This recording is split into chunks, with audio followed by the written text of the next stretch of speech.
Good evening and welcome. Tonight we will be reading an article out of History magazine, and it's by far the longest article I've ever read in this magazine because it is about the 250-year history of the United States. That's right. On July 4th this year, 2026, the United States will turn 250 years old. So this is an extra. You can't really tell because you never really see the thickness, but this magazine is very thick compared to the others because it has a very, very long article about American history and a lot of the milestones of the United States. Now, typically with History magazine, I let my channel members pick the articles, but I picked this one. How could I not do this just in time for the 4th of July? So yeah, I didn't let them pick. I picked this one. But I said to them, if you still want your name on the video, just let me know. And some did. So an extra special thank you to Amina, Pill, Alessia, M. Rosalie, Luna, and Alyssa. Thank you all so much for allowing me to pick this article. But if you want to actually be the one to pick the History magazine articles, you can click the join button right down there. It is only 99 US cents a month to be a channel member. And there are some good articles that are up for picking right now.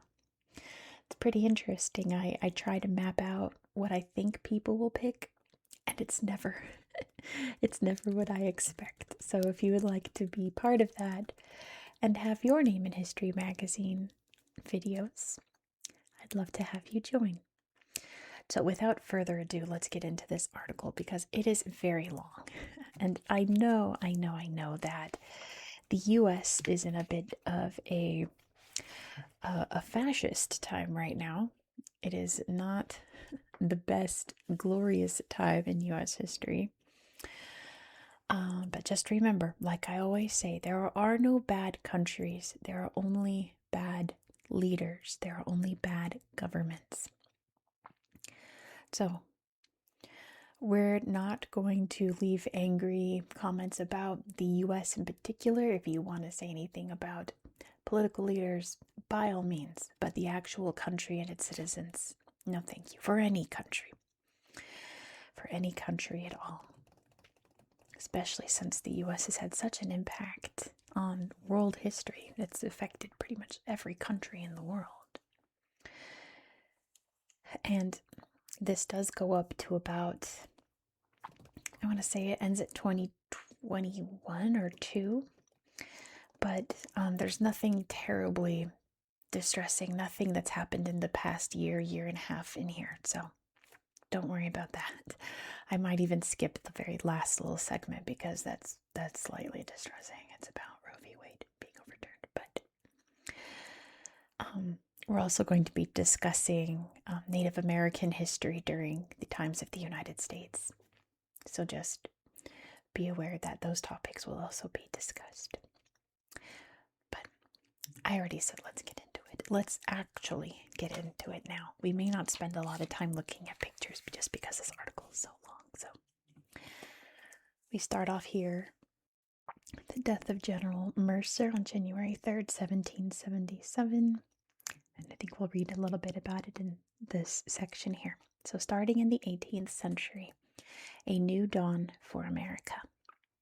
The 1700s witnessed one of the most pivotal developments in North American history. The century began with 13 colonies and ended with a newly independent nation.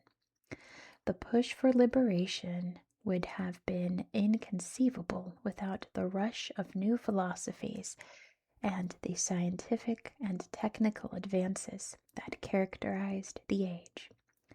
European thinkers grappling with science, religion, and politics left their mark on the colonies, which were gripped by an intellectual fervor as the Age of Enlightenment spread to America.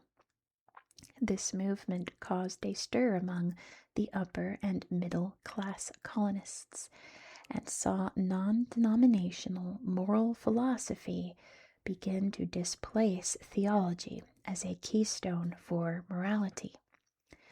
Enlightenment ideologies encompassed self determination, religious and academic freedom, and inalienable rights and responsibilities under a law that applied to all citizens, regardless of social status. Ultimately, this passion for a more rational and equal society would not extend to all, but was powerful enough to inspire a revolution. Societal changes were no less important.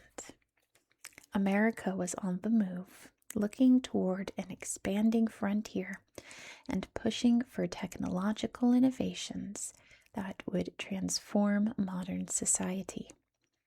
As cities grew in the late 1700s, America became both urban and rural, industrial and agricultural. The social hierarchy that emerged favored a land-owning, business and trading elite above artisans and yeoman farmers, followed by indentured servants, indigenous Americans, and finally, enslaved Africans.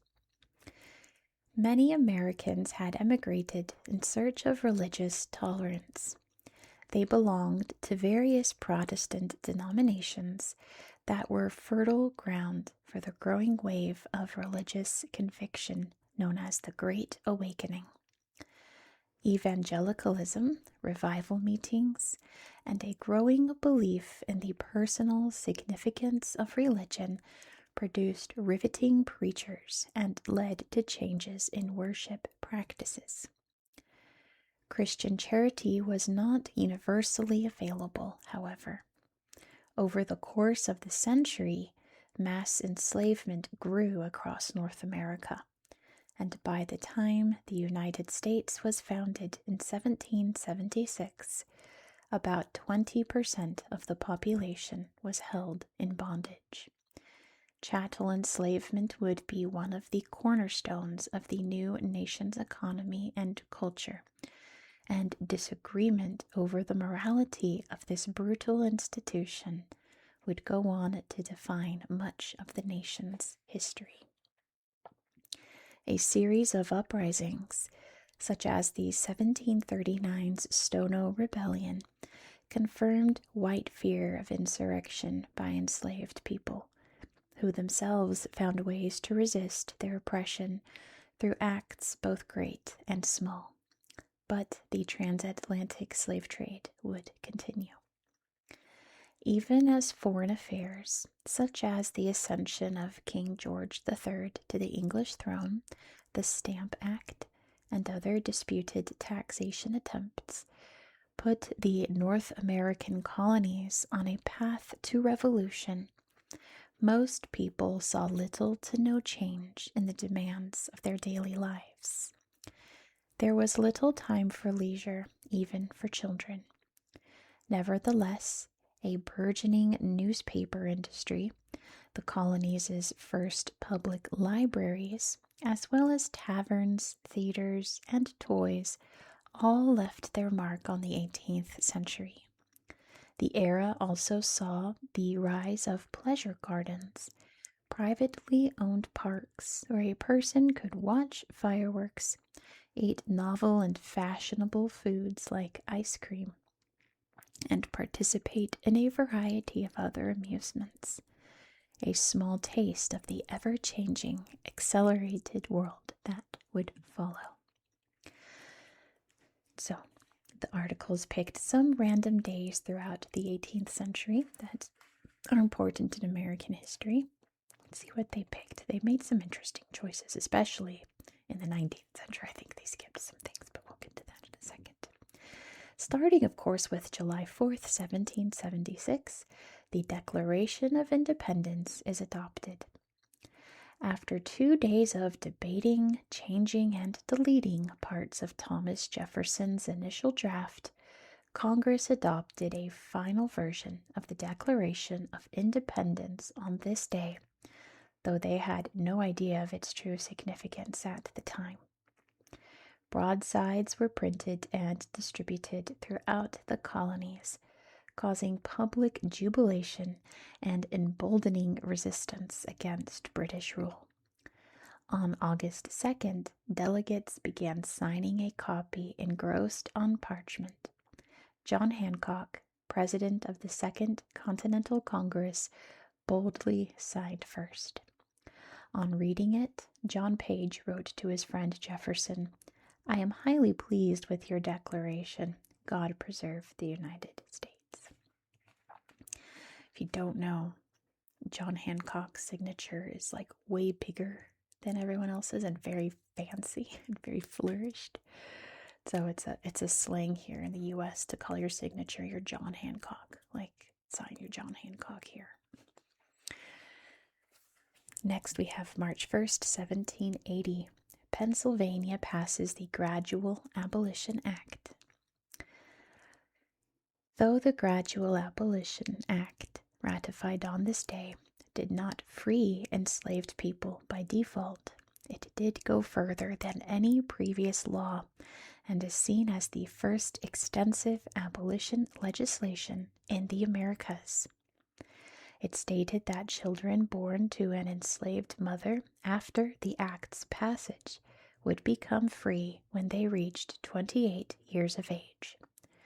Those already in bondage would remain so unless their enslavers failed to register them annually. It also banned the importation of more enslaved people and created other obstacles to slavery. The bill passed 34 to 21 and inspired other northern states to pass similar bills in the years to come. Next is October 19th, 1781. The British surrender at Yorktown. Under siege, British General Charles Cornwallis had failed to evacuate his troops across the York River. On October 17th, the British flew a white flag, and 2 days later, a line of redcoats marched out of the town and laid down their arms as the American band played Yankee Doodle. Cornwallis did not attend, obeying sensations which his great character ought to have stifled.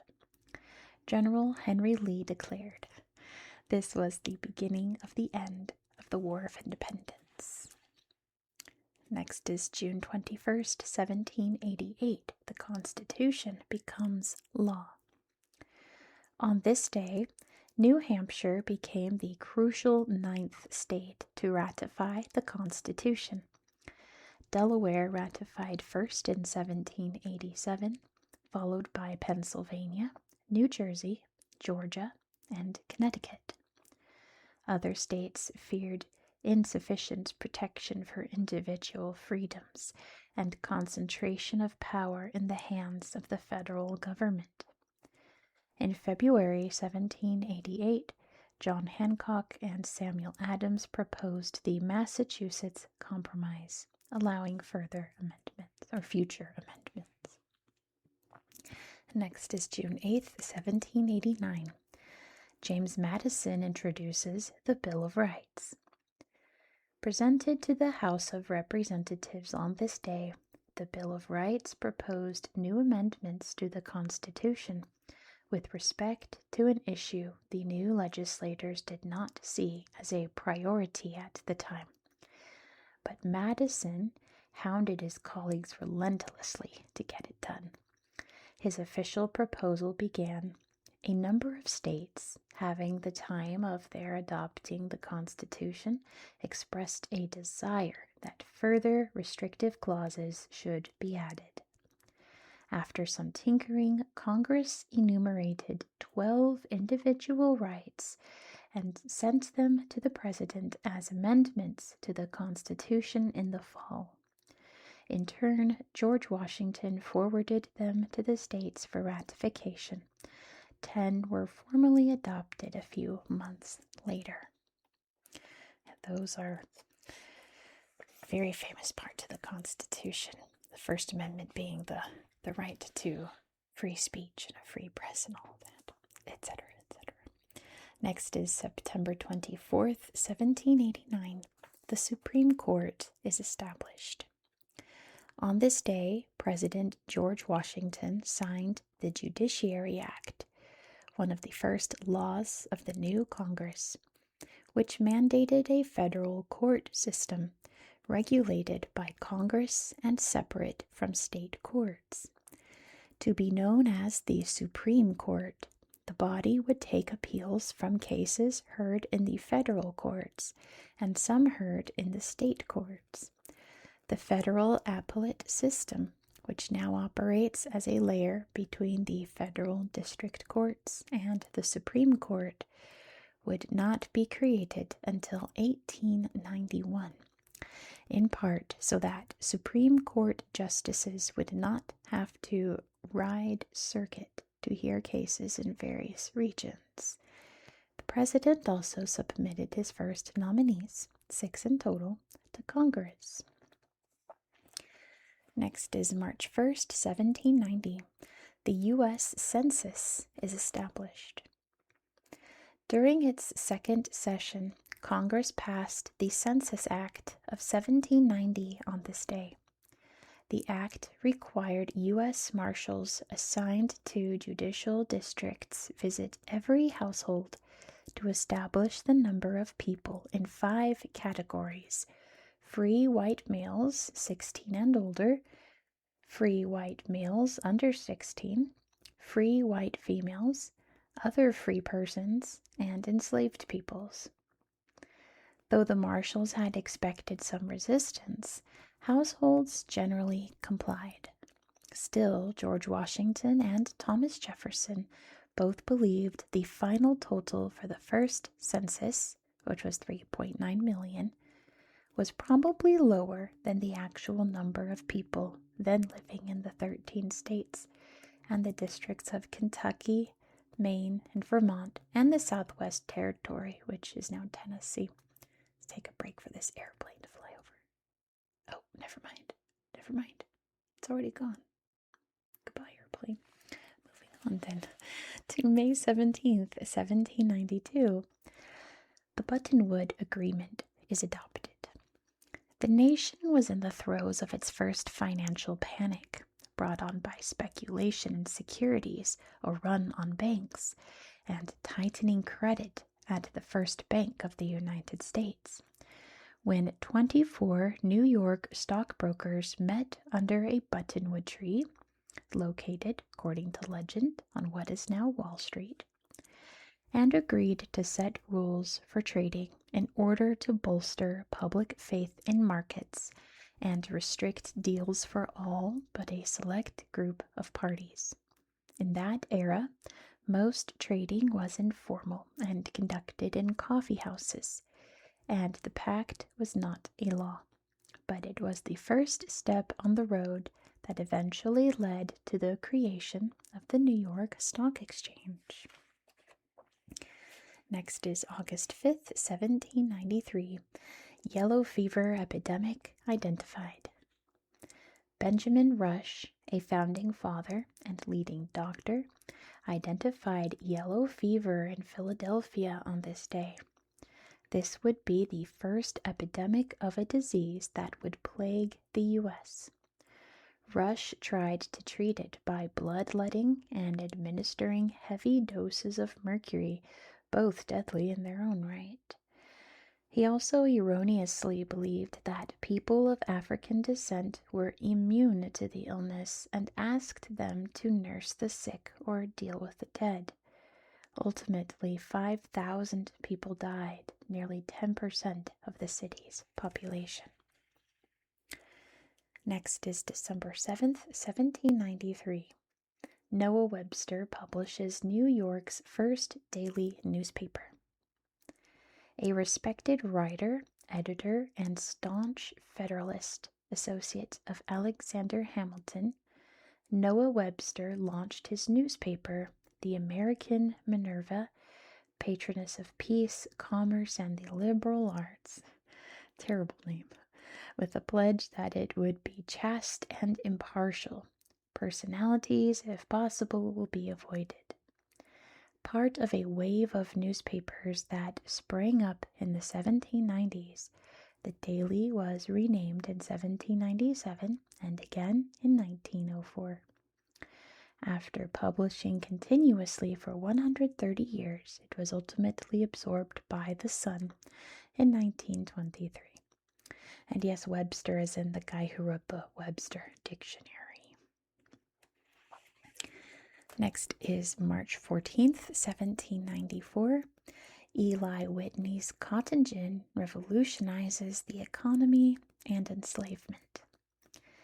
Yale-educated Eli Whitney Jr. had reluctantly left his native Massachusetts to become a private tutor on a Georgia plantation. There, Whitney worked in secret on an engine or gin that had the means of separating cotton fibers from the sticky seeds of short staple cotton. Previously, only long staple, which was easier to separate, cotton was really profitable, yet only grew along the coast. One man and a horse will do more than 50 men with the old machines, Whitney claimed. His cotton gin was patented on this day, but its success and efficiency had unfortunate results, leading to the growth of vast cotton plantations fueled by enslaved families. There's some cotton gin there. It's a little box down here. It says Coffee Talk, Daily Life. Urban coffee houses were of central importance in the 18th century, and not just the drink was stimulating. Fiery debate and intellectual conversation were also on the menu. The best place to learn about current affairs, thanks to the availability of newspapers and hosting informative lectures. Coffee houses also offered diversions such as chess. All matters of public, commercial, and political interest found here their center, Benjamin Franklin once wrote. Interesting, isn't it? Let's take an interlude to talk about Indigenous land loss, the brutal theft of Indigenous lands. For the citizens of the newly established United States, the vast territory of North America and the land of plenty it represented seemed theirs for the taking. But these lands, some of the richest on earth, had already been settled and stewarded for thousands of years by indigenous peoples. Though their numbers had already dwindled due to new diseases and conflict with settlers, in 1776, approximately 250,000 indigenous people still lived within the territory delimited by the current borders of the U.S. The young nation, however, was intent on expansion and set its sights on indigenous land. Over the years, tribal interests in sovereignty would be trampled time and time again. Although land loss is the most visible consequence of dispossession, indigenous customs, culture, and language, all firmly rooted in the land, were also under attack. Armed struggles began well before the American Revolution. The tribes that fought alongside the British lost huge swaths of territory when the 1783 Treaty of Paris ceded land to the U.S., despite the document including no mention of the indigenous people who would be displaced. As Yale historian and member of the Timuak Western Shoshone tribe Ned Blackhawk writes, the revolution was not a beginning, nor was it an end, as its aftermath brought no semblance of peace.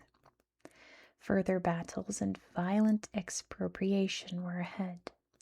These conflicts, spanning over 300 years, are now referred to under the umbrella of the American Indian Wars. Although tribes fought to defend their ancestral lands, they were increasingly forced to sell or cede them, forging treaties that were broken more often than not. After the War of 1812, the British abandoned their indigenous allies once again, resulting in further expropriation. The 1830 Indian Removal Act, and we'll look at all the maps after, don't worry. Indian Removal Act enabled the U.S. to trade some of its unsettled western lands for settled indigenous land east of the Mississippi, forcing tens of thousands of indigenous people to leave their homes and condemning both those who complied and those who resisted to the forced displacement now known as the Trail of Tears, during which many died of exposure. Sell a country, why not sell the air, the great sea, as well as the earth? Shawnee Chief Tecumseh once mourned. Did not the Great Spirit make them all for the use of his children?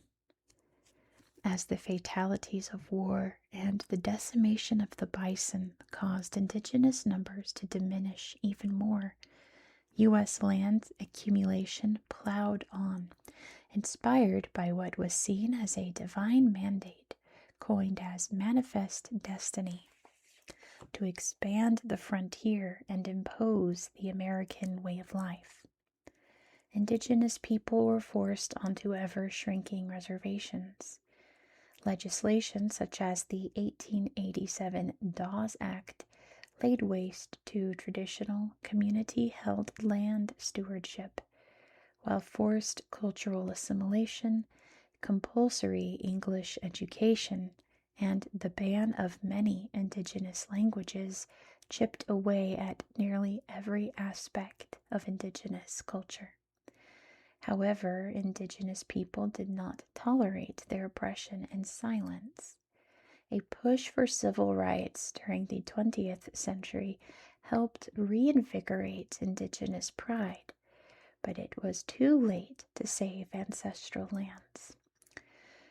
Though the true extent of the dispossession is unknown, researchers estimate that nearly 99% of indigenous lands have now been confiscated. So let's look at this very sad series of maps here. Starting here, we have lands transferred from indigenous peoples to whites. You can see the outline of the original colonies here. So lands held by indigenous peoples in 1819 are all brown. You can see. Transferred to whites, this is all before 1775. Then the light orange between 1775 to 1789 gets darker from 1790 to 1804, and then you can see all this here from 1805 to 1819. So just passing the Mississippi here into central U.S. Then we have, by 1864, all the brown you see is indigenous land. And you can see just how much is shrinking here. The light orange here from 1820 to 1834. Then darker, 1835, 1849.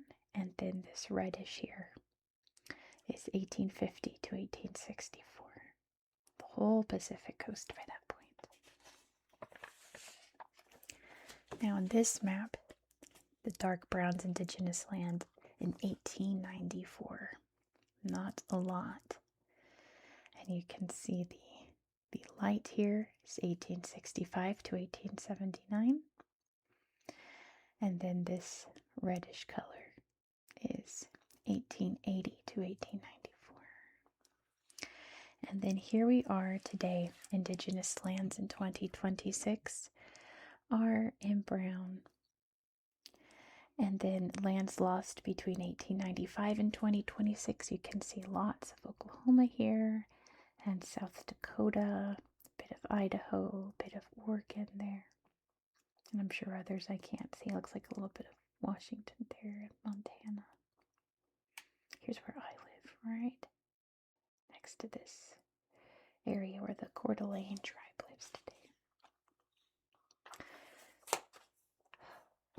We'll look at these pictures. Let's see. Number 1, this is Flathead Camp on the Jocko River. Very cool picture. This one's better. Atsina warriors on horseback. This is Freckled Face, a woman from the Arapaho tribe. That outfit, amazing. Some teepees here. They're from the Blackfoot. Number 5 over here. This is a Southern Cheyenne man. Incredible portrait there.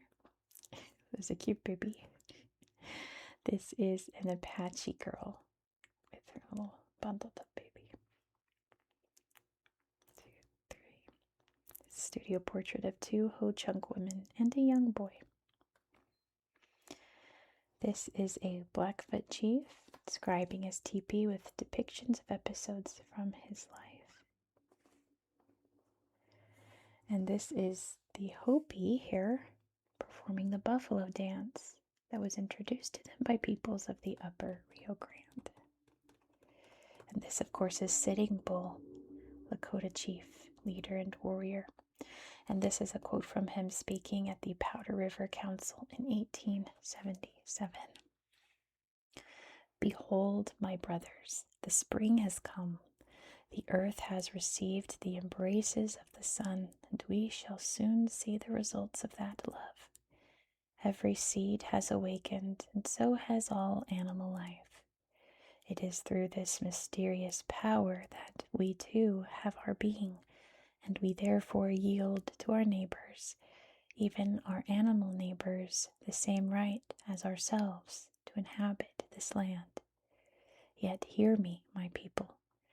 We have now to deal with another race, small and feeble when our fathers first met them, but now great and overbearing.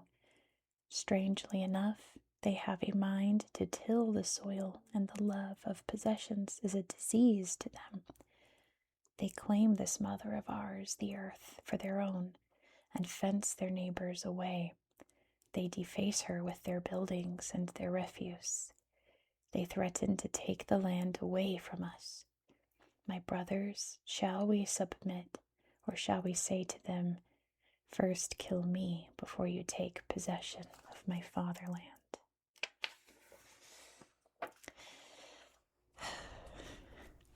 Probably like the heaviest chapter of American history.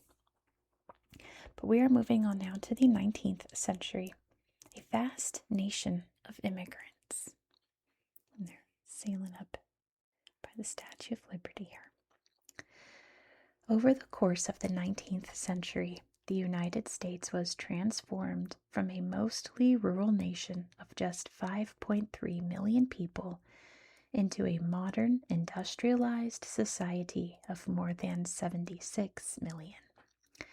This revolutionary social and economic shift was accompanied by the introduction of new technologies and the dawn of mass media, and was marked by numerous wars, rapid urban development, and relentless westward expansion, and the annexation of Hawaii. These 100 years were defined by conflict. The War of 1812 finally resolved most of the nation's issues with the United Kingdom, while the Mexican-American War, the Civil War, the Spanish-American War, and the American-Indian Wars all played a role in the refinement of U.S. territorial borders and national priorities. The manifest destiny philosophy, according to which the country had a divine right to span from sea to shining sea, was a key driving force in domestic affairs, and white settlers flooded the nation's ever-expanding frontiers in search of land and opportunity, pitting them against the indigenous people who already lived there. Loud car outside. Revving. Meanwhile, industrialization was reshaping everyday life, and the growth of railroad networks enabled cross-continental commerce and communication. Citizens forged new connections thanks to technologies such as the telegraph and later the telephone.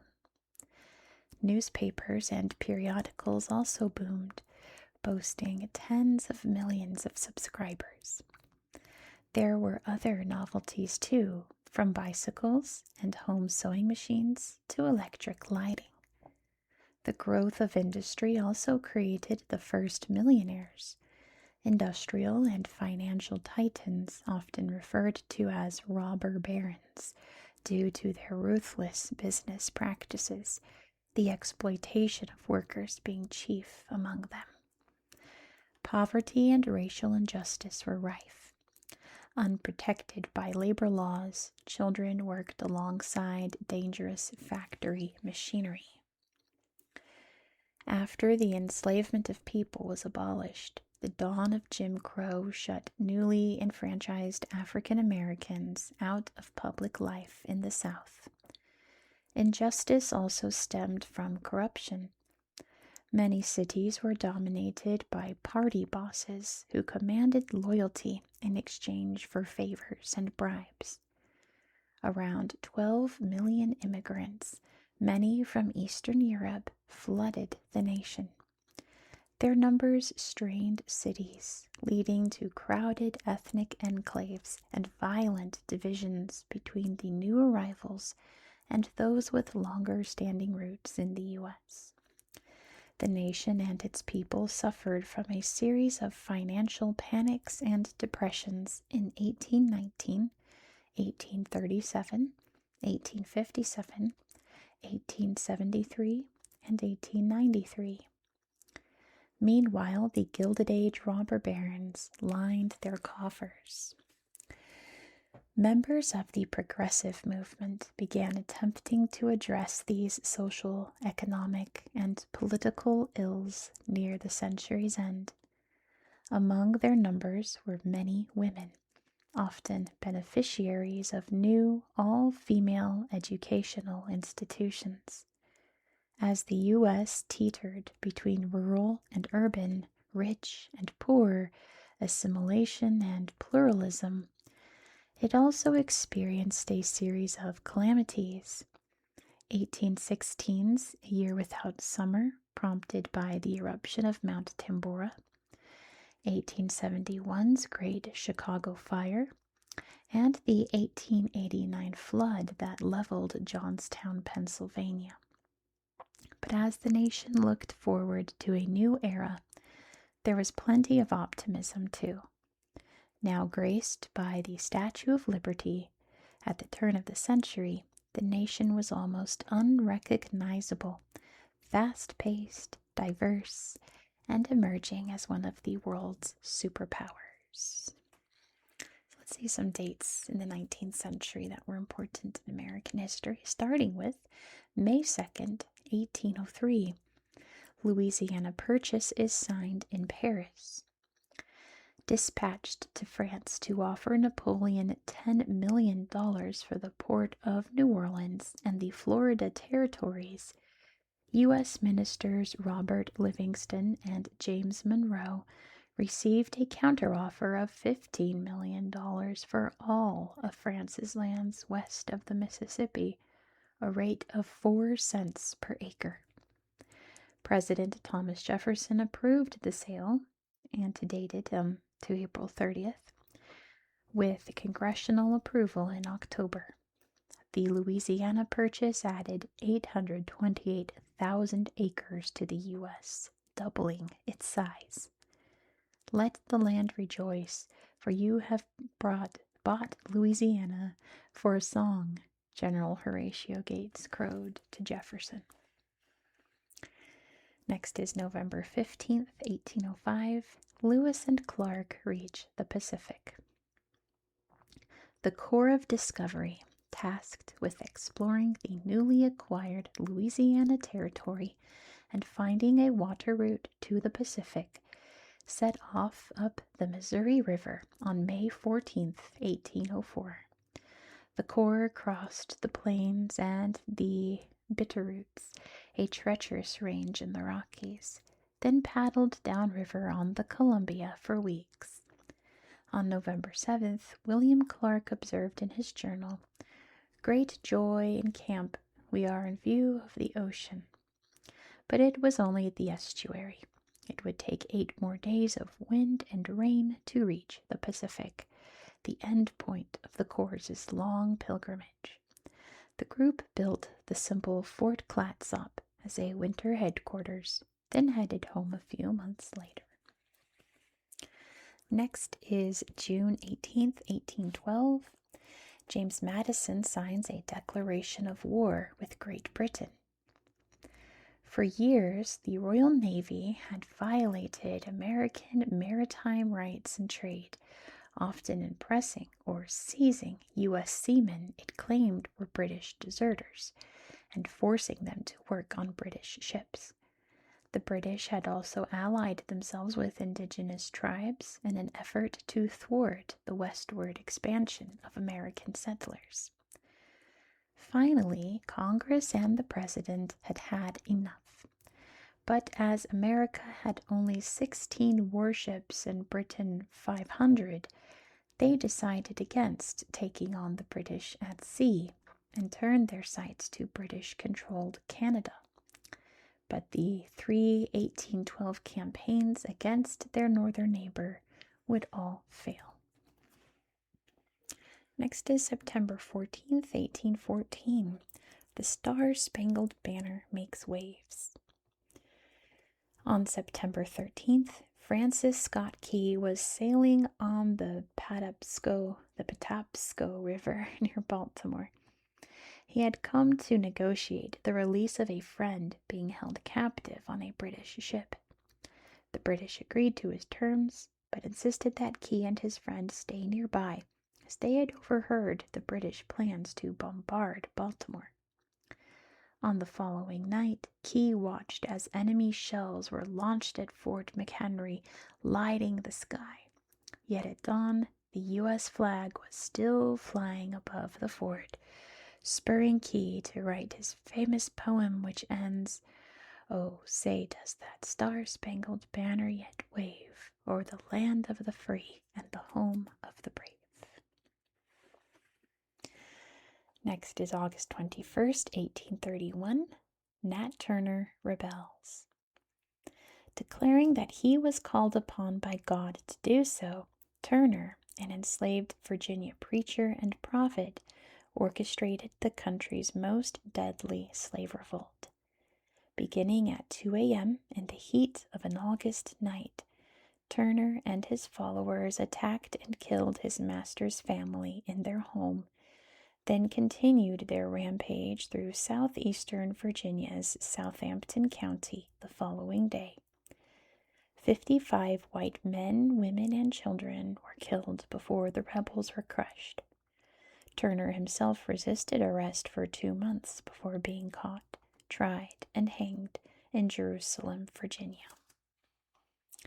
Next is May 10th, 1838, A Trail of Tears. The U.S. military forcefully relocates a nation. The Indian Removal Act was passed in 1830 in the interests of speculators and gold miners. 8 years later, Major General Winfield Scott issued a proclamation ordering the Cherokee to relocate west of the Mississippi. Thus, 16,000 Cherokee were forced onto what would become known as the Trail of Tears. During the 1,000-mile-long march, more than 4,000 died, a fifth of the total Cherokee population. The Chickasaw, Choctaw, and other tribes were also subjected to forced relocations, sometimes walking in chains. Next is January 24th, 1848. Gold is discovered at Sutter's Mill. Expecting Mexico's Alta California to soon be in U.S. hands, settlers began moving in before the end of the Mexican-American War, which I think there should have been a box for the Mexican-American War, but oh well.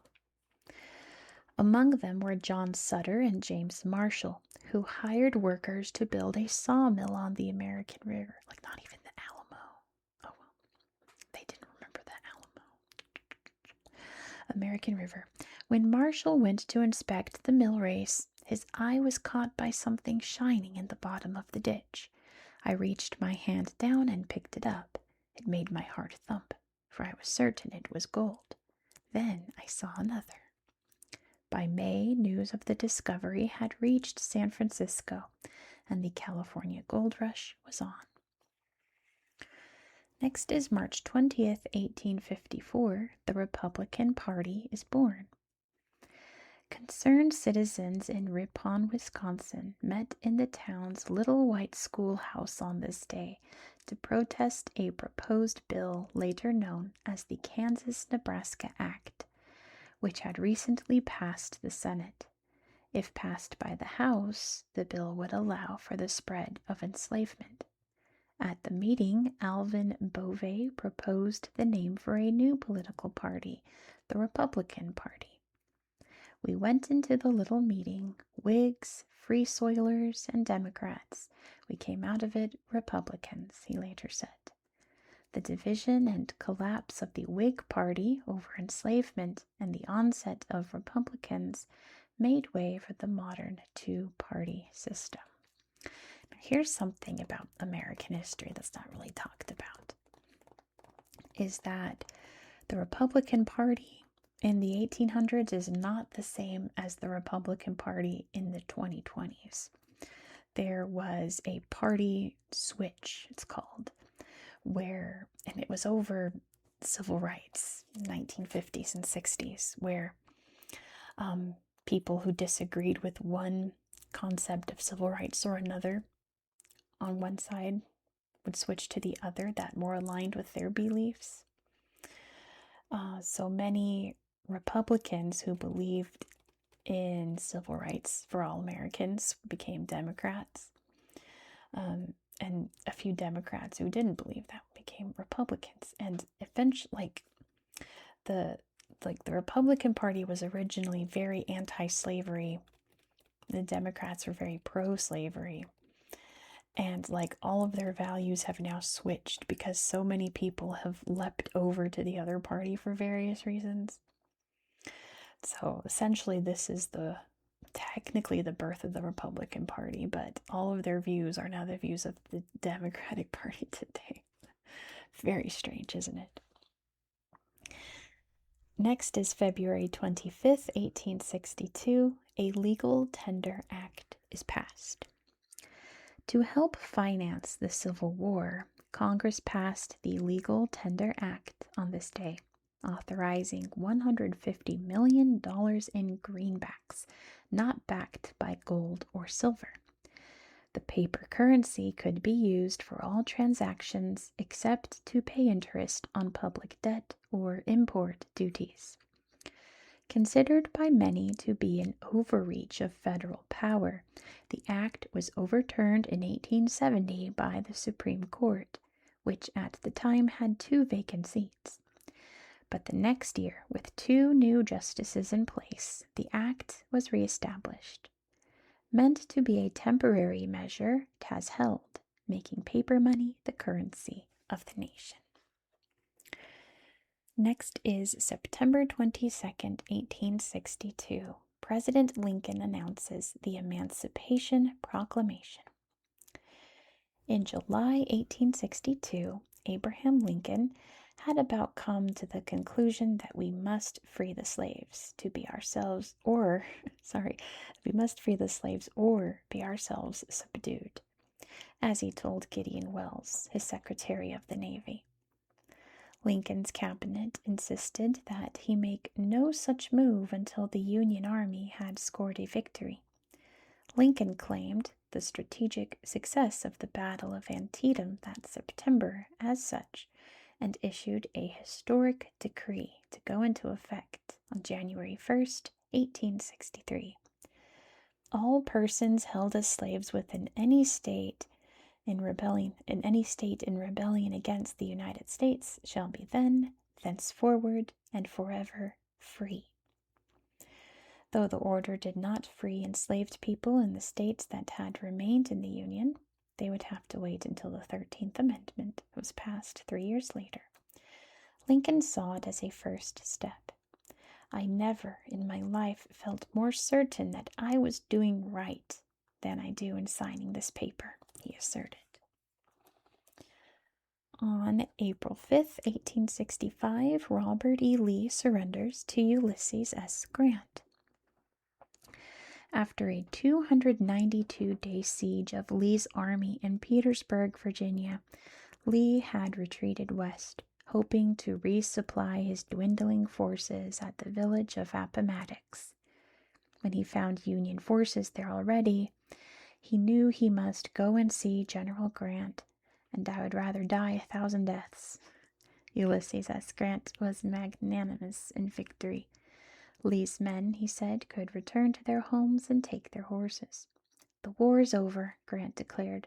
The rebels are our countrymen again. 5 days later, President Lincoln was fatally shot in the head by the actor John Wilkes Booth as he attended a performance at Ford's Theater. Next is November 24th, 1865. Black codes passed. Legal segregation begins. Although the passage of the 13th Amendment outlawed the enslavement of people, months later, Mississippi became the first state to pass laws limiting the rights of freedmen. The Mississippi Black Codes restricted formerly enslaved people from seeking a better paying job, marrying someone of another race, or owning property outside cities, which prevented them from becoming self-sufficient farmers. Other southern states soon followed suit. The 14th Amendment, equal protection under the law, and the 15th Amendment for voting rights helped counter such decrees, though not the inclination to enact them.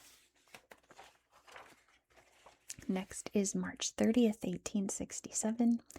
U.S. acquires land that will be known as Alaska. Russian and U.S. officials agreed on this day to the U.S. purchase of Russian America, about 375 million acres of land on the northwest tip of North America.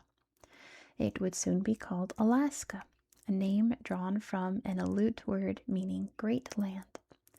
The price, $7.2 million, or about 2 cents an acre. Critics of the purchase called it Seward's folly for the deal's U.S. negotiator, Secretary of State William Seward. But skepticism died down as the territory became known for its natural resources and rich gold strikes. In 1959, Alaska was proclaimed the nation's 49th state. Next is May 6, 1882. Congress passes ban on Chinese immigrants. For the first time in U.S. history, workers of a specific national group were denied entry to the country for fear they would threaten the good order of certain localities. The Chinese Exclusion Act was driven by prejudice and the fear of losing jobs to Chinese laborers, especially on the West Coast. It imposed a 10-year ban on Chinese immigrants and required certification if previously established U.S. residents from China wished to leave and return to the country. In 1892, when the act expired, it was extended. Some form of exclusion was enforced throughout the mid-1900s. And next is December 9th, 1886. American Federation of Labor launches. Pure and simple unionism. That's what labor leader Samuel Gompers advocated for at the founding of the American Federation of Labor, or AFL. That is a very loud airplane. 1 second. All right, back to Samuel Gompers. That was a really low-flying airplane. Gompers believed that a strict focus on securing the right to collective bargaining for better wages and working conditions would succeed where other strategies had failed. The AFL steered clear of trying to effect political change for the benefit of workers. It also resisted representing unskilled workers, and the unions that did represent them later formed the Congress of Industrial Organizations, with which the AFL would merge in 1955. Here's another daily life box about department stores. One of the 19th century's most popular innovations was the department store. These palatial, opulent businesses, often including food courts and sometimes even childcare, offered city dwellers a cornucopia of shopping options. Wealthy women saw them as shopping meccas and gathering places. Men's sections would often have separate entrances. For those less fortunate, they could be sources of job opportunities. People of color were often denied service or experienced extreme discrimination in these stores. I wonder what store that is. I can't read it. DeVoe and something. Some department store. Here's some 4th of July myths, facts, and firsts. The United States' annual celebration of independence has become synonymous with flags, fireworks, cookouts, and the summer heat. But the patriotic holiday wasn't always celebrated this way. In fact, there are quite a few 4th of July myths, facts, and firsts that should be brought to light. So, myth. The Founding Fathers signed the Declaration on July 4th. In actuality, Congress voted for independence on July 2nd, 1776, and adopted the final text of the Declaration on July 4th. However, most delegates signed on August 2nd of that year after the official copy had been engrossed on parchment. Fact: Massachusetts was the first state to officially recognize the 4th of July as a holiday. Despite celebrations occurring as early as 1777, Independence Day wasn't an official holiday until 1781 and became an unpaid federal holiday in 1870. In 1938, it finally became a paid holiday for federal employees. First, fireworks have been a part of 4th of July celebrations since the first Independence Day in 1777. That first fireworks display was authorized by Congress and began and ended with 13 rockets. Today, the American Pyrotechnics Association estimates there are around 16,000 displays nationwide each year. Myth: the Liberty Bell was first cracked on July 4th, 1776. In reality, the bell developed a fissure in 1752 during its initial testing, as it had been poorly cast back in London. It was recast twice in Philadelphia, and the wide crack seen today is in fact a failed repair job. The bell has been silent since 1846. Fact: 2.5 million people were living in a new and free United States in 1776. As of July 2025, the Census Bureau estimates the U.S. population at 341.8 million people. This means that over the course of 150 years, the national population has multiplied at nearly 137 times. Don't they mean 250 years? Oh well. First, mock funerals for George III were acted out as part of the first July 4th celebrations. June 4th, the ruler's birthday, had once been celebrated with bell ringing and bonfires, which now accompanied the burning of effigies. Although independence had been declared, it wouldn't be official until 1783. Moving on to the 20th century, this great photo of Dr. King here, giving probably the most famous speech in American history. Number 1, MLK. Number 2, I'd say the Gettysburg Address. And I don't know, whatever you think number 3 is, but those are definitely 1 and 2. 20th century, a very American century. At the dawn of the 1900s, daily life did not yet have the modern comforts now taken for granted, like widespread automobile and air travel, compulsory education, and electricity in homes.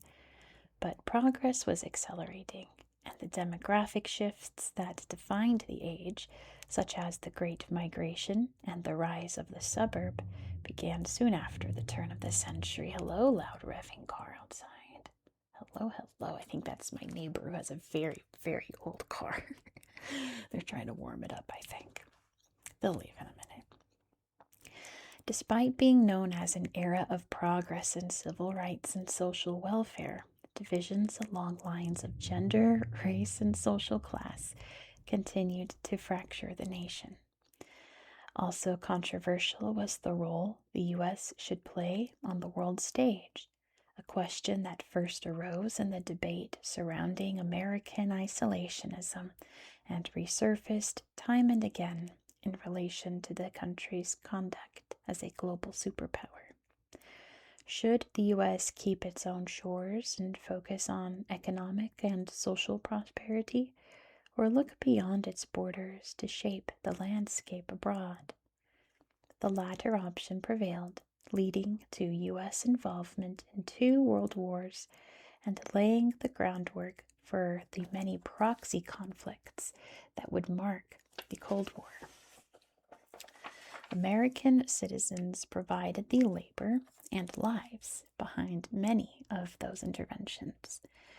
At home, lynchings and racial persecution kept violence at the fore for many, and fears of nuclear war loomed large.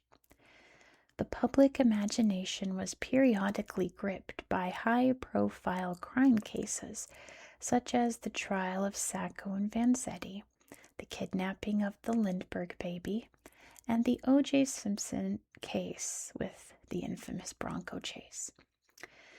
John F. Kennedy's assassination in 1963 would divide the century into a before and after.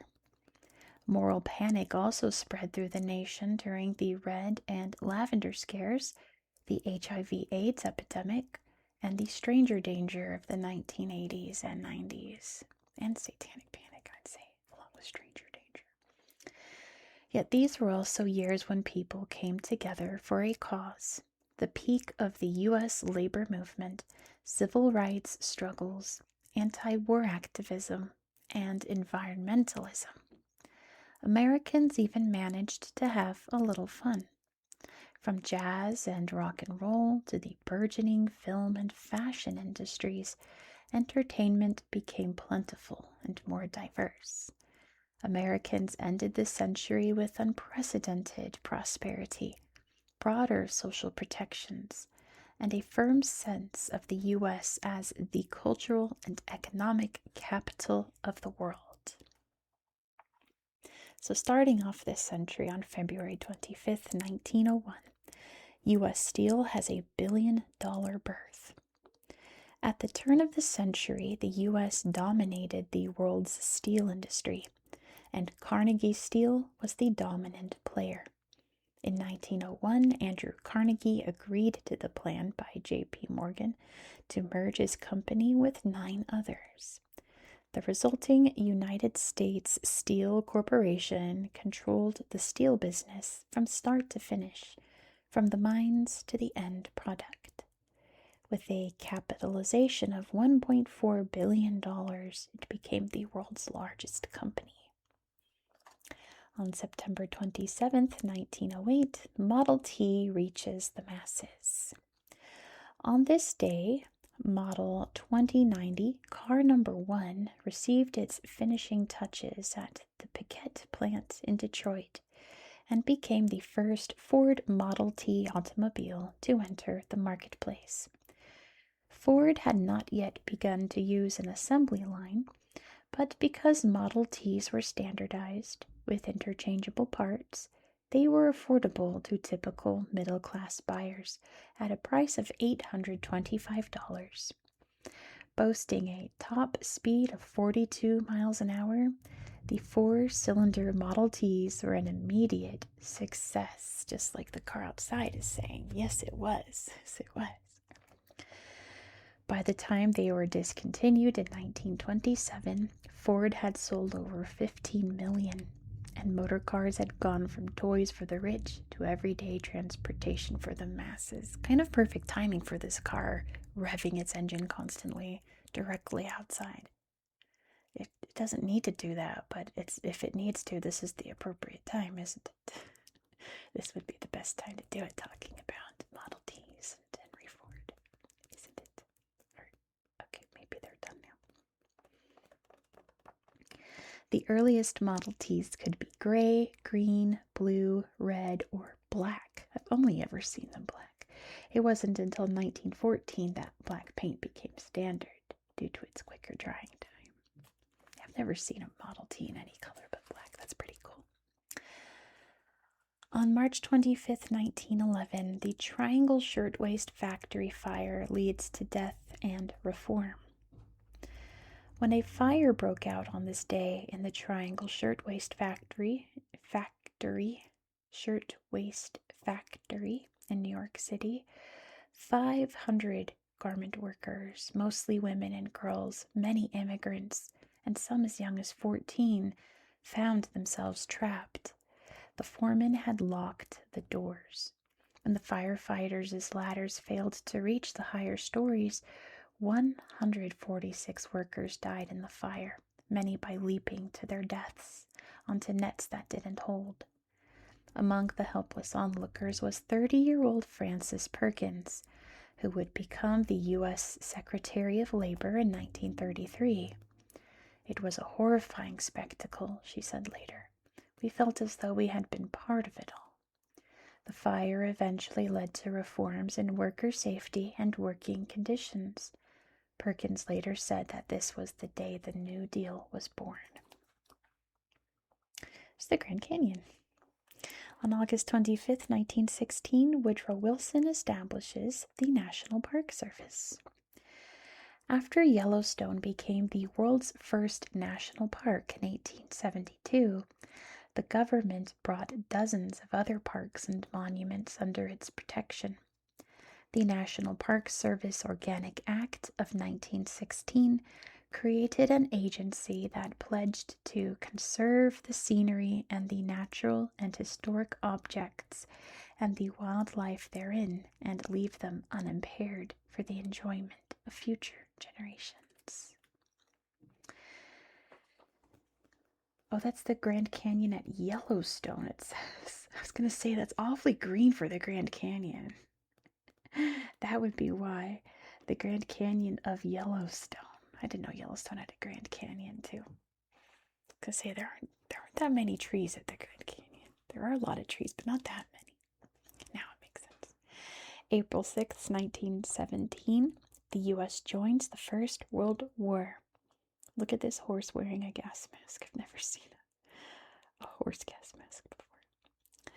President Wilson won re-election in 1916 with the slogan, "He kept us out of war." Many Americans had favored neutrality, but their sympathies generally went with the Allies. The sinking of the transatlantic ocean liner Lusitania and further attacks by German U-boats, together with the revelation that Germany was trying to win Mexico to its side by giving back all the land they'd lost in the Mexican-American War if they won, outrageous, pushed U.S. lawmakers into a more aggressive stance. On April 6th, America joined what was not yet known as World War I. More than 100,000 Americans would die in battle or from disease during the conflict. The 1919 Treaty of Versailles began to refashion the map of Europe and required costly reparations from Germany. The Senate rejected the treaty, opting out of the League of Nations, choosing instead to execute the Knox-Porter Resolution of 1921. It says the horse's name is Buddy. On August 26, 1920, women win the right to vote. More than 70 years had passed since women at the Seneca Falls Convention had called for the right to vote. But on August 18, 1920, they won suffrage when the state of Tennessee ratified the 19th Amendment. Certified 8 days later, the amendment stated, "The right of citizens of the United States to vote shall not be denied or abridged by the United States or any state on account of sex." 15 states had already granted voting rights to women, but this amendment promised the vote across the country. Barriers to voting still remained in the form of poll taxes, literacy tests, and other restrictions.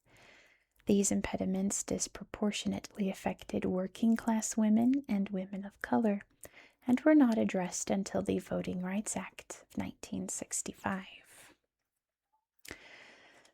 On December 11, 1930, the bank run deepens the Depression. In November 1930, a series of bank failures in the South was followed by a bigger blow. The Bank of the United States, the fourth largest bank in New York, had failed in its attempts to merge with 3 other financial institutions and closed on this day after depositors rushed to withdraw their money before it failed altogether. Federal deposit insurance did not become a reality until the mid-1930s, probably because of this event. This bank run caused a wider panic and runs on other banks. Within months, the panic subsided, but the remaining anxiety cast a pall on business and helped push the country deeper into the Depression. Some very noteworthy dates coming up here. December 7th, 1941, Japanese forces bomb Pearl Harbor. By the autumn of 1941, as war ravaged Europe, Japan was marching through Indochina and had established an alliance with Germany and Italy. The U.S. had cut off Japan's supplies of petroleum in late November. A fleet of Japanese ships In late November, a fleet of Japanese ships convened at sea 275 miles north of the U.S. Pacific Fleet's base at Pearl Harbor on the island of Oahu. At 7:55 a.m., the first dive bombers took the American fleet by surprise. Just a few American planes were able to take to the skies in defense, as 2 waves of Japanese bombers sank or severely damaged 16 ships, including 8 battleships and some 300 aircraft. More than 2,300 Americans were killed, with over 1,000 others injured. The next day, in front of a joint session of Congress and behind a row of radio microphones, FDR made his request to declare war to the representatives and the American public. On December 11th, Germany and Italy declared war on the U.S., which responded in turn. In early 1942, President Roosevelt's Executive Order number 9066 moved and incarcerated 122,000 Japanese men, women, and children, most of them American citizens, to fenced-in incarceration camps. Moving on to the 60s here, I would have also included the Trinity test, but that's me. I'm a nerd about nuclear history, but nevertheless, we are moving on to another milestone date in American history, November 22nd, 1963, the assassination of President Kennedy. President John F. Kennedy was looking toward his re-election campaign in 1964 when he embarked on a motorcade through downtown Dallas. Riding with Kennedy in the convertible were his wife, Jacqueline, Texas Governor John Connally, and Connolly's wife, Nellie. As the motorcade traveled through Dallas's Dealey Plaza, bystanders heard gunfire. 2 bullets struck Kennedy, one hitting him in the head, probably killing him instantly. The other bullet passed through his body and struck John Connolly, injuring him. Kennedy was rushed to the hospital, where doctors worked frantically but pronounced him dead at 1 p.m. Meanwhile, a rifle belonging to ex-Marine Lee Harvey Oswald was found in the Texas School Book Depository, which overlooked the motorcade route. Within minutes, police caught Oswald hiding in a movie theater after having shot a police officer. At 2:38 p.m., Lyndon B. Johnson was sworn in as the 36th president aboard Air Force One, with Jacqueline Kennedy standing by his side in her blood-stained suit. Very famous photo there. Moving on to July 2nd, 1964, Lyndon B. Johnson signs the Civil Rights Act. With Martin Luther King standing behind him in the East Room of the White House, President Johnson signed the Civil Rights Act of 1964, which prohibited all discrimination on the basis of race, color, religion, sex, or national origin. This legislation had been one of JFK's key initiatives. After his assassination, President Johnson and others, including Hubert Humphrey and Everett Dirksen, were able to rally enough votes to overcome the 75-day filibuster of Southern senators and pass the bill on June 19th. On that same day, MLK would hail the act as one that would bring practical relief to the Negro in the South and will give the Negro in the North a psychological boost that he sorely needs. Then on June 17th, 1972, burglars break into Watergate offices. On this day, 5 men carrying bugging equipment broke into the Democratic National Committee headquarters in Washington, D.C.'s Watergate complex. One of them, James McCord Jr., turned out to be the security chief of the committee to re-elect the president. The event sparked scandal after scandal over corruption and cover-ups in connection to President Nixon's re-election campaign. Although he was re-elected in 1972, his second term was dominated by hearings, and a cascade of revelations unveiled Nixon as the driving force in a web of crime and deceit, resulting in his resignation. When his successor, President Gerald Ford, issued him a full pardon, Ford's popularity plummeted overnight.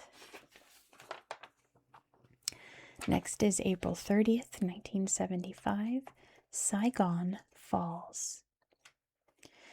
U.S. involvement in the Vietnam War officially ended with the 1973 Paris Peace Accords. But to most Americans, the war's true conclusion came with the fall of the U.S. Embassy in Saigon on this day. With the local air base destroyed, embassy employees could leave only by helicopter from the embassy grounds.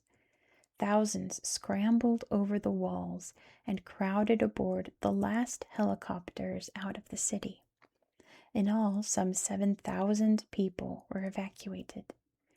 In 1976, Vietnam would be reunified, 20 years after the nationwide elections to unify the country, required by the Geneva Accords, were opposed by the South Vietnamese government and the U.S.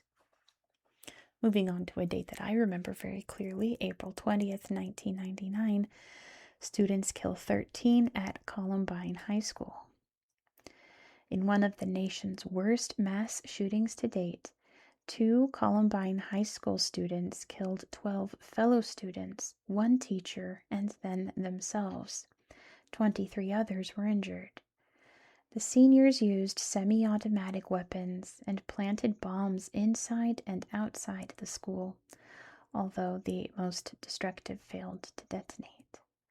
The massacre shocked the country and set off a debate about teen alienation, culture in schools, and the role of the Second Amendment in public life.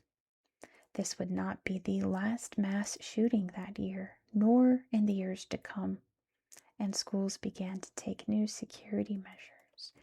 I very clearly remember being in pre-algebra class, hearing about this and being shocked, and then when that class let out and I'm walking through the halls of my middle school being like, people can just bring a gun to school. Like, they could just do that. Like, that's, like, it had never occurred to me. And now, of course, I'm sure every student in America thinks that constantly. But speaking of the youth, it's a youthquake. It's another daily life box. The nation rode waves of fads throughout the 1900s, from the rise of Nickelodeons and movie theaters to public obsessions with everything from marathon dancing and roller skating to hula hoops and hip-hop. Most of these were youth-driven, and companies began to cater to the new category of teenagers in the 1920s.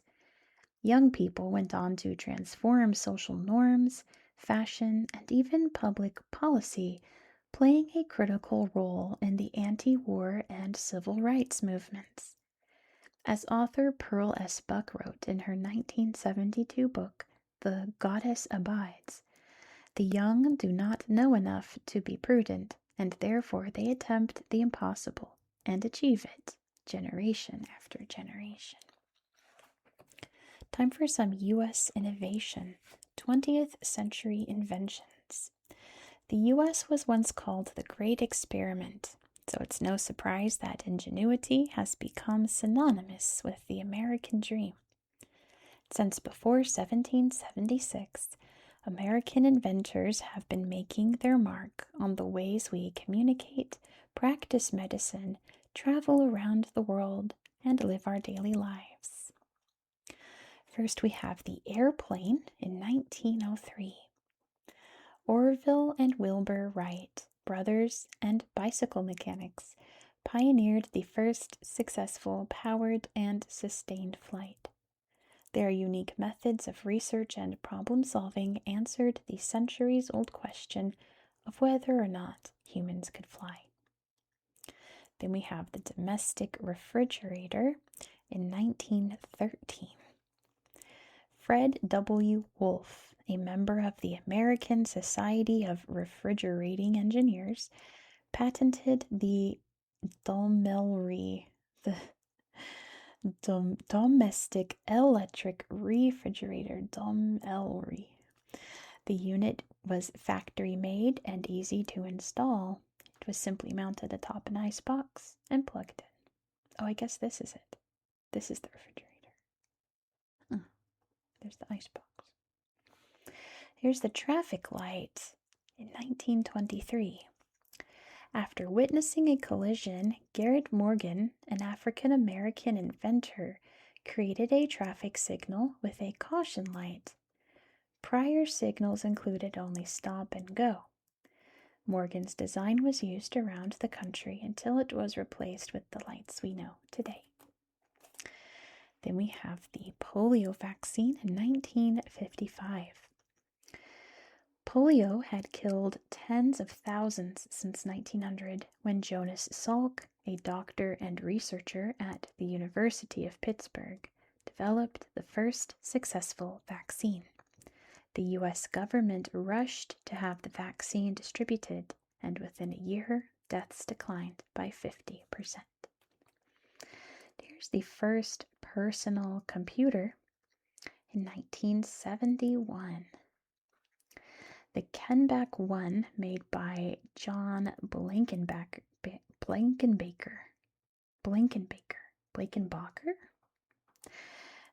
Maybe Kenback. Anyway, is widely considered to be the first commercially available personal computer. Although it wasn't commercially successful, it was used for educational purposes and marketed as a tool for learning machine code programming.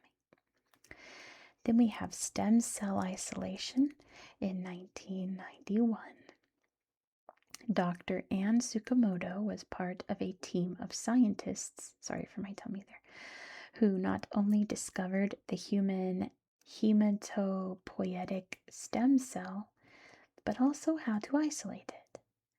These cells mature into all blood cell types, red, white, and platelets, and are an essential tool in fighting disease and cancer. Moving on to our current century, the 21st century. A new millennium begins. The 21st century has only completed its first quarter, but has proved to be both galvanizing and polarizing. Technology has modified almost all aspects of society. International communication has created a smaller world, while social media has opened up a chasm between generations and created myriad echo chambers. Today's smartphone is capable of more than the 20th century's most sophisticated supercomputer, and has been as transformative as any war, weather event, or cultural tendency. So far, the 21st century has had all three in spades: the wars in Afghanistan, Iraq, Libya, Syria, and Iran, the destruction of hurricanes Katrina, Sandy, and Harvey, the rise of microtrends, online dating, and the selfie. The century has also witnessed a global financial crash, deindustrialization, the largest wealth gap in history, and the erosion of civil and labor rights. Will the following decades see any echoes of the nation's dramatic rise in the past century? That remains to be seen, yet the survival of the U.S. as a contentious, courageous, and complex entity appears certain. Of course, starting with probably the most important date so far in the 21st century, September 11th, 2001. Hijackers rain destruction on U.S. targets. In the deadliest terrorism attack ever to occur on U.S. soil, hijackers turned American passenger jets into weapons aimed at centers of power. 2 planes were flown into the Twin Towers of the World Trade Center, a site that became known as Ground Zero, and a third into the Pentagon. The 4th plane appeared to be headed for the U.S. Capitol when a band of crew and passengers stormed the hijackers and crashed in a field near Shanksville, Pennsylvania. The death toll, 2,977. The U.S. response to the 9/11 attacks, known as Operation Enduring Freedom, commenced on October 7th with airstrikes against al-Qaeda and the Taliban in Afghanistan. The Bush administration accused Iraq of training the perpetrators of the attacks and claimed the country possessed weapons of mass destruction, both of which were not true. The U.S. would invade Iraq in 2003 and occupy it until December 2011. Yeah, I won't go into my memories of that day, but very vivid. On January 22, 2003, Hispanics became the largest U.S. minority. According to new data released by the U.S. Census Bureau, on this day, Hispanic Americans surpassed African Americans to become the largest minority group in the U.S., having grown to 38.8 million, due in part to immigration and to higher birth rates. In the 2000 census, respondents could indicate more than one racial heritage, an option that previous census questionnaires lacked, and identified themselves as white and Hispanic or as Black and Hispanic. August 29, 2005, Hurricane Katrina wreaks havoc. One of the most powerful Atlantic storms on record, Hurricane Katrina made landfall in Louisiana and produced a storm surge over 26 feet high. Most New Orleans residents had evacuated, but tens of thousands were still there without the means to travel or a place to go when the levee system was overwhelmed and fouled floodwaters swept in. By the time help arrived, the world had witnessed images of great devastation, looting, and the inhuman conditions endured by those stranded in the Superdome. September 15th, 2008, the Lehman Brothers goes down. Once a leading global investment bank, Lehman Brothers filed for bankruptcy on this day with $613 billion in debt.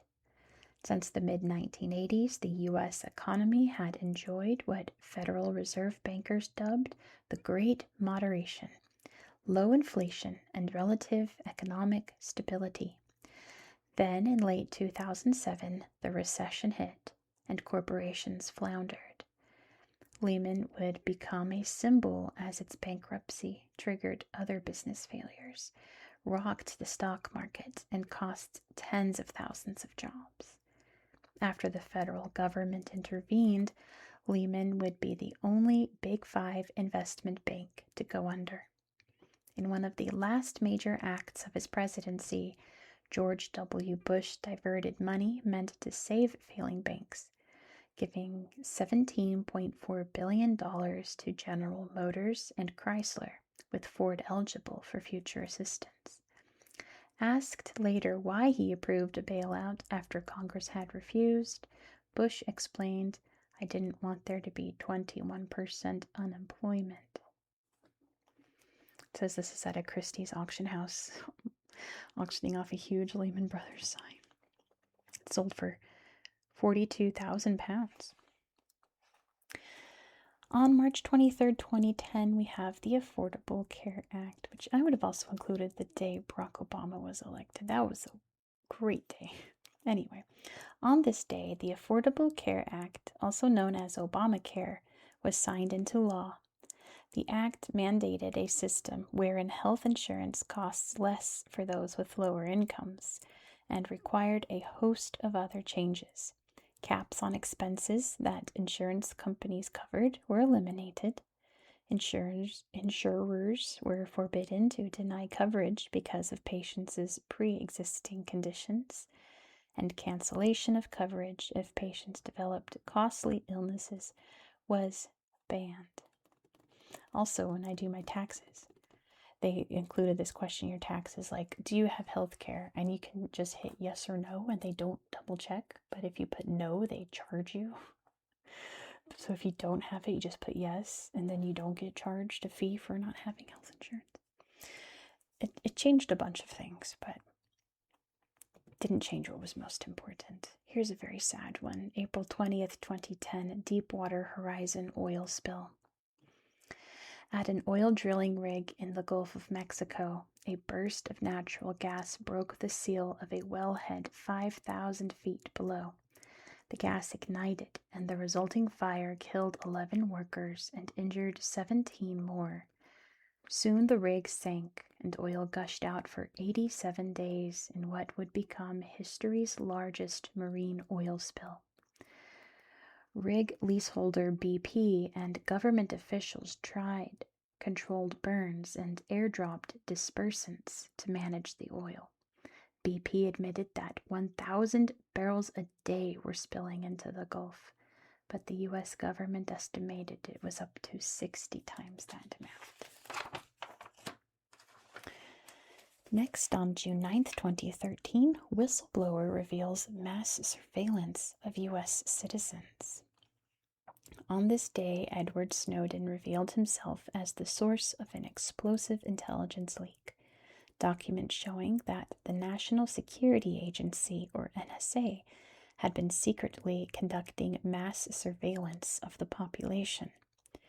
As an employee of the NSA, Snowden gathered information on data mining programs that he deemed intrusive. Within days, the U.S. would file espionage charges against Snowden, who took refuge in Russia, which declined to extradite him. He's an American hero. History will remember him as a hero. On April 25th, 2014, we have the Flint water crisis. The city of Flint, Michigan switched over to the Flint River for its municipal water source on this day. The state's Department of Environmental Quality insisted the water was safe, even as customers complained of rashes and other reactions from using the discolored, smelly, and foul-tasting water. Despite months of mounting evidence, including dangerously high blood lead levels in children, it would take more than a year before Flint switched back to another water source. On October 5th, 2017, sexual assault charges sink movie impresario Harvey Weinstein and fuel #MeToo. The New York Times went to press on this day with the headline, "Harvey Weinstein paid off sexual harassment accusers for decades." The article reported that the powerful Hollywood producer had reached at least 8 settlements over accusations of sexual misconduct. The story would spark Weinstein's own company to fire him within a few days, as scores of women came forward with similar accounts. 5 days after the Times report, The New Yorker published Ronan Farrow's article, "From Aggressive Overtures to Sexual Assault, Harvey Weinstein's Accusers Tell Their Stories," and the #MeToo movement shifted into overdrive, dominating the public conversation. So say, this is San Francisco. Yeah, that's City Hall. I know that place very well. But yeah, I'm a big movie buff, so this kind of rocked the entire Hollywood scene, but for the better, in my opinion. I think we're going to end it here on May 5th, 2020, because I feel this is still not just too overcharged, but also not relaxing and not YouTube friendly. So we're going to end it here. On May 25th, 2020, George Floyd's death at police hands ignites nationwide protests. On this day, police were called to a Minneapolis convenience store, where the clerk claimed that customer George Floyd, 46, had passed a counterfeit $20 bill. When Floyd, who was unarmed, resisted entering the police car, officers tackled him to the ground. One of the group pressed his knee on Floyd's neck as the prone man repeated, "I can't breathe." Bystander and body cam videos recorded the officer kneeling on Floyd's neck for almost 9.5 minutes as Floyd fell still. The officer would be convicted on murder charges and imprisoned with a projected 2037 release date.